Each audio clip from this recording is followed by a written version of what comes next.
The mighty Zambezi.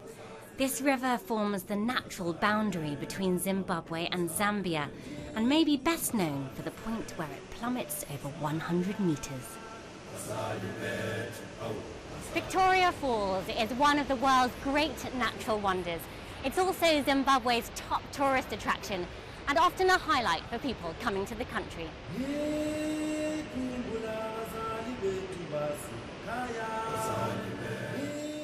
Known locally as Mosi Oatunya, the smoke that thunders, many believe the falls are best seen from the Zimbabwean side, particularly in the dry season. Yet there's been limited tourism growth on this side of the border during what's been a turbulent period of Zimbabwe's history.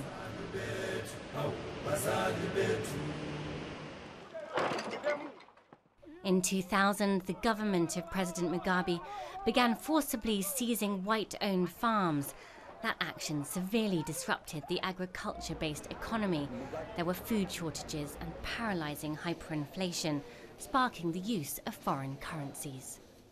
Before 2008, this was the currency, and this was one of the last notes to be used, a 50 billion Zimbabwean dollar note. Now it's just a souvenir for tourists, which you can pick up for $1 US. Since those days, when a wheelbarrow of banknotes might buy a loaf of bread, economic prospects have been improving.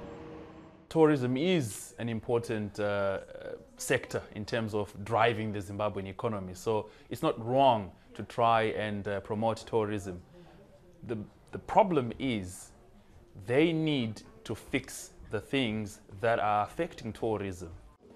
In July's elections this year, President Mugabe declared a landslide victory, beginning a 7th term in office. Britain, the US and the European Union are citing evidence of vote rigging. South Africa and the African Union endorsed the outcome, and the United Nations World Tourism Organization says the result is respected by its assembly. It held a recent conference in the country. We're here about tourism. We're here about helping the people, about helping destinations. Let other people worry about politics. The independent human rights group UN Watch calls the decision a disgraceful show of support. Zimbabwe is the last country that should be legitimized by a UN summit of any kind. While some tourists stay away, there are others who choose to come and even hope their visit will be a force for good. I guess there is another way of looking at it. We are helping the country in a sense by being here. And hopefully some of the money spent will go to the right place, that is to the local people. My view is that in the future people will look back and see the 30 years this just happened as a blip on the radar screen, and you know, things have changed,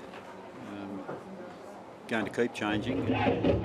And by hosting the United Nations gathering at Victoria Falls, Zimbabwe is clearly demonstrating a desire to be on the tourism radar again.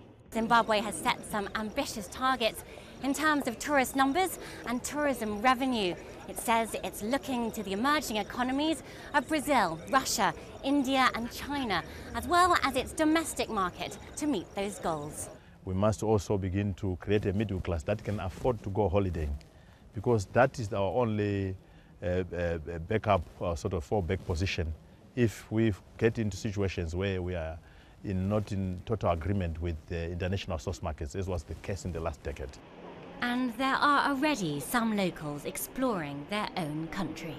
It has changed a lot. I mean, to be able to come to a restaurant like we are here and sit and ask for something so basic as bread, or to say, can I have a cheese sandwich, and not be told it doesn't have the cheese. You can have the ham, but not the cheese. It just made life much easier.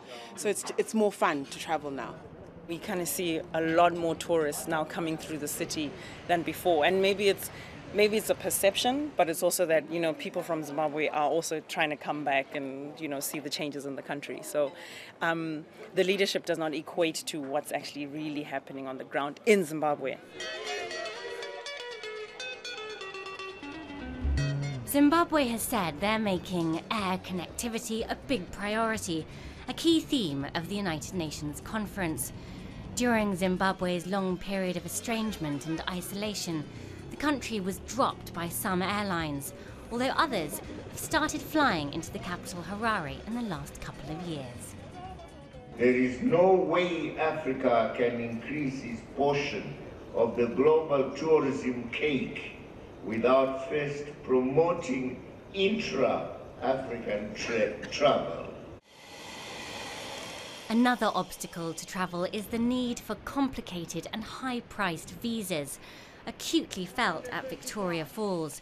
Many tourists want to see the falls from both sides of the Zambezi. We believe that the new trend in international travel is when people visit a country, they want to visit a region as a whole. We want a uni visa for the region to cut out all the red tape with visas.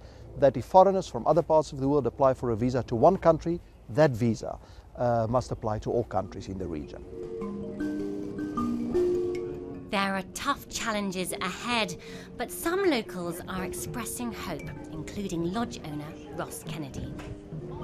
Well, the heydays were 95 to 99, and I can tell you hand on heart that by the middle of next year, by the middle of 2014, arrivals in Ook Falls and average room rates achieved will have met and indeed start to exceed those heydays of the mid-90s. Whether Zimbabwe can mirror that trend across the country and sustain it will be in part down to the policies of President Mugabe